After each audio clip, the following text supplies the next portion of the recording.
dulu Pak, karena tasawuf itu kan campur ya, ada yang amali, ada yang falsafi, sehingga di dunia Sunni yang didominasi oleh fuqaha, oleh para ahli fikih, menentang ajaran apa? Tasawuf. Semua praktik tasawuf dianggap apa? Bid'ah atau sesat. Tapi karena Imam Ghazali ini Pak, Imam Ghazali ini yang menjadikan tasawuf itu bisa diterima oleh kalangan apa? Sunni atau kalangan apa? Fuqaha. Yang nanti apa? Melahirkan apa yang nanti Imam Ghazali menulis banyak karya apa? Ihya Ulumuddin, kemudian Bidayahul Hidayah dan seterusnya. Imam Al-Ghazali Pak. Ini kan Imam Ghazali ini kan yang membawa tasawuf itu ke dunia Sunni Pak. Imam Ghazali itu sebenarnya pernah mengalami kekeringan spiritualitas Pak. Dia mengalami penyakit ragu, skeptisisme gitu. Dia masuk di semua kelompok Pak. Ini hebatnya Imam Ghazali.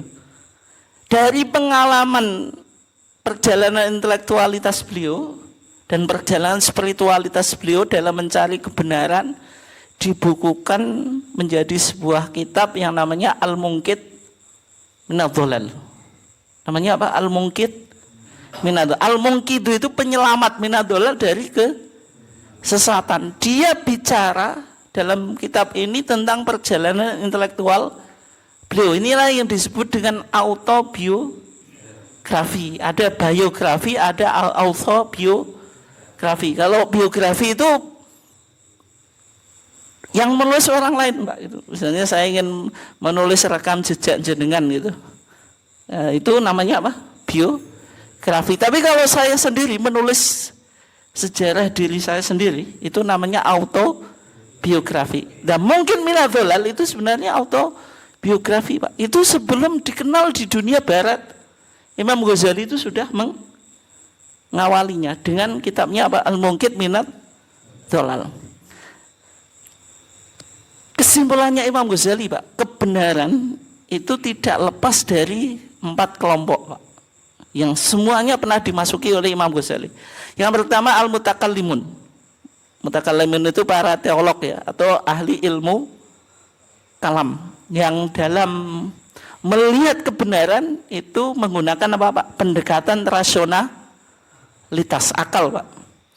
Wahyu itu dipahami dengan apa Pak? Akal gitu. Bagaimana wahyu itu? Maksudnya wahyu itu tidak diuji, tapi akal digunakan untuk apa? Mendukung wahyu. Kalau dunia filsafat kan wahyu ini kan harus diuji itu Pak gitu. Nggak boleh akal kita ditundukkan pada wahyu gitu. Nah, mutakallimun itu menggunakan dalil akal untuk apa Pak? Menguatkan wahyu. Kemudian al-batiniyah, ini ada dinasti Fatimiyah yang apa? Yang memunculkan Maulid itu Pak. Itu dia batiniyah. Batiniyah itu memahami syariat itu ada 2. Ada yang dohir, ada yang batin. Batin ini ilmu batin itu Pak, ilmu laduni, ilmu kasyaf itu diberikan oleh Allah kepada imam-imam mereka gitu. Sehingga imam-imam mereka itu mendapatkan kayak semacam wahyu gitu. Yang tidak dipahami oleh orang apa? Orang awam. Bisa dipahami atau enggak itu? Ketinggian. Ya, semelok ya, nanti sampai kesimpulan Pak. Terus falasifah. Falasifah ini yang pendekatannya murni akal Pak. Pakai apa? Logika. Ilmu mantek itu kan cara berpikir gitu. Mencari kebenarannya diawali dari apa? Akal gitu.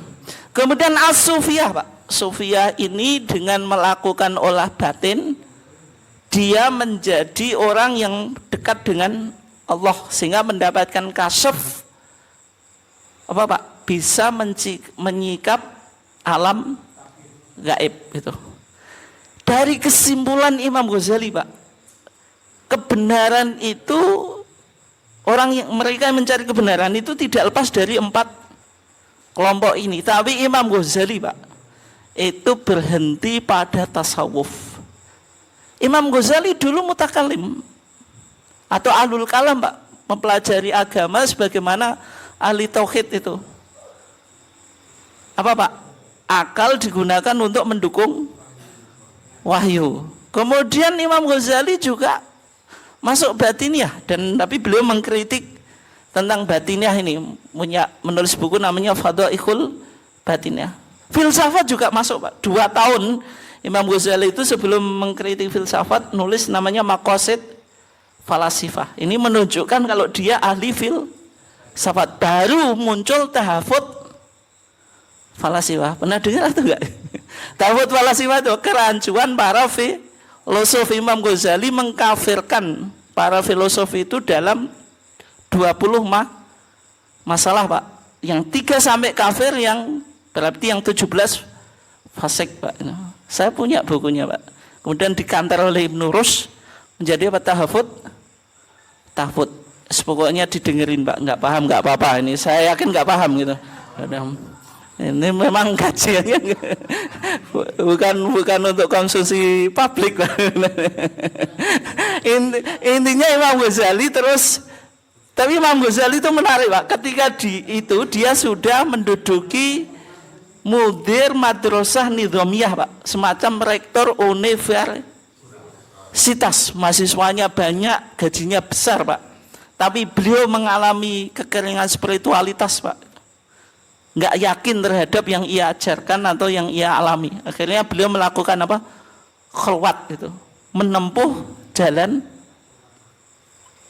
keluar Pak, jalan tasawuf maksudnya. Ya, oke.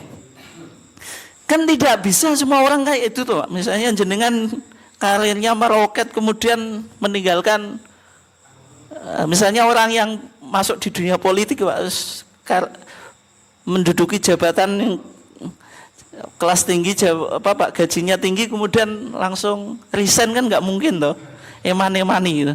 Nabi Imam Ghazali bukan tipe orang semacam itu Pak. Dia apa? Resign dari dunia akademik, menempuh jalan tasawuf. Ini nggak bisa kita bayangkan Pak, bagaimana meninggalkan kemewahan kemudian ketidakjelasan menurut jenengan. Tapi menurut Imam Ghazali semakin jelas. Imam Ghazali itu menulis beberapa kitab Pak dalam dunia tasawuf. Yang paling terkenal Ihya apa Pak?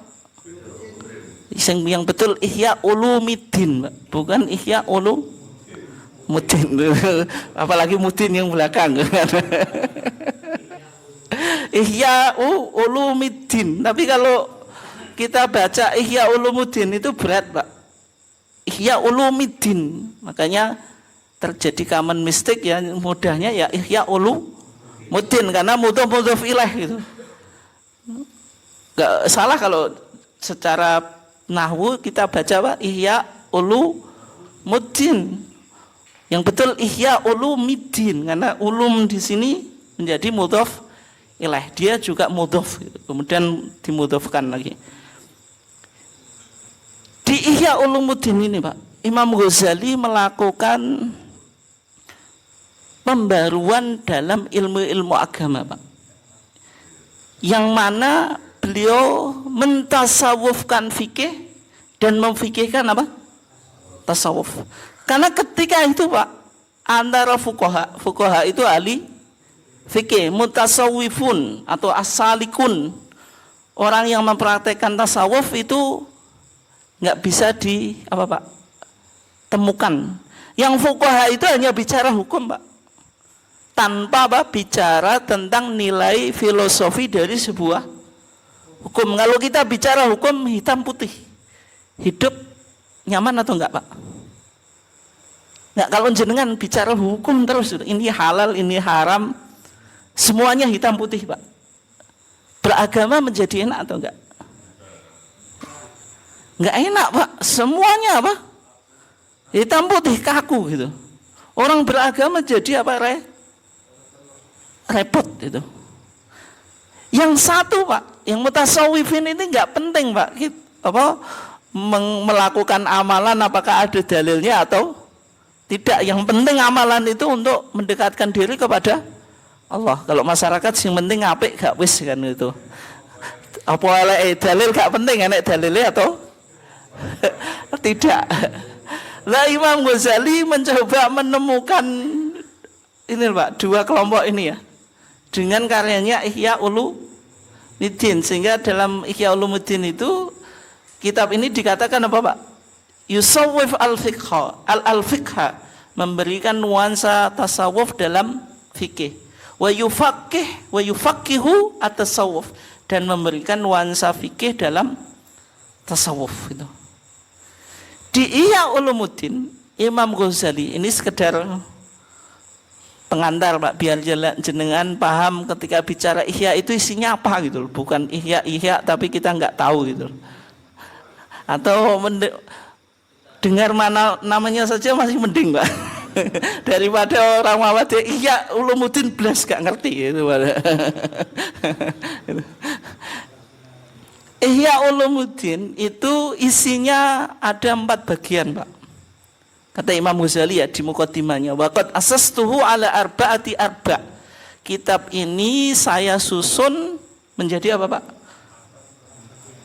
Seperempat Pak. Rubu'ul ibadat, seperempat bicara ibadah. Wa rubu'ul adat, seperempat bicara adat atau kebiasaan Pak. Wa rubu'ul muhlikat, seperempat bicara hal-hal yang apa? Merusak ya, contohnya hasad, iri, marah dan sebagainya, alak-alak yang terjelek itu. Warubul munjiyat, seperempat bicara hal-hal yang menyelamatkan, sabar, syukur dan seterusnya. Tapi yang menjadi pertanyaan di sini Pak, kenapa Imam Ghazali bicara tentang ibadah Pak? Padahal ibadah itu domain apa? Fikih. Kenapa kok masih bicara tentang ibadat? Kenapa kok tidak hanya bicara muhlikat atau munjiat, hal-hal yang mencelakakan atau yang menyelamatkan? Tapi kenapa kok dia bicara ibadat? Karena Imam Ghazali melihat Pak, pembahasan di kitab-kitab fikih itu gersang dari nuansa spiritualitas. Coba contohnya kitab Asrori At-Toharoh, kitab yang berbicara tentang rahasia-rahasia apa? Bersuci. Jadi bersuci itu tidak hanya pembahasannya rukun wudhu gini, tapi apa hikmahnya dari misalnya mengusap wajah dan seterusnya Pak. Ini sekarang jenengan dikembangkan di dunia medis Pak, manfaat wudhu apa? Itu sebenarnya mengikuti Imam Ghazali, cumanya dengan wajah yang lain Pak, tapi intinya sama.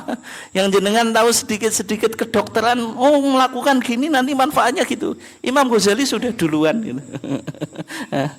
Wa kitabu asroris sholah, kitab tentang rahasia sholat. Ada seorang yang dulu di TV yang apa, Abu Sungkan itu siapa itu? Yang Abu Sangkan Pak ya, bicara tentang gerakan sholat itu Imam Ghazali sudah duluan gitu. Maksudnya sudah duluan mengawali Pak, meskipun nggak sama ya. Imam Ghazali bicara tentang asrarus sholat. Jadi sholat tidak hanya pada rukun-rukun sholat sebagaimana dalam fikih gitu. Nah, Imam Ghazali memasukkan pembahasan ibadat karena ini kan domain fikih. Dianggap fikih itu hanya pada apa Pak? Hitam putih, tidak bicara tentang asror, nilai apa? Spiritual atau rahasia-rahasia daripada apa? Syariat itu. Contohnya Pak nih, kata Imam Ghazali ketika bicara akidah Pak, karena di kitab Ihya Ulumuddin itu ada qawaidul aqaid Pak, ada kaidah-kaidah akidah yang ini menjadi landasan akidah Asy'ariyah Pak, termasuk HPT itu ada rentetannya dari kitabnya dari kitabnya Imam Ghazali. Misalnya dalam akidah, kata Imam Ghazali, orang belajar akidah itu diawali yang penting hafal. Yang penting apa? Hafal.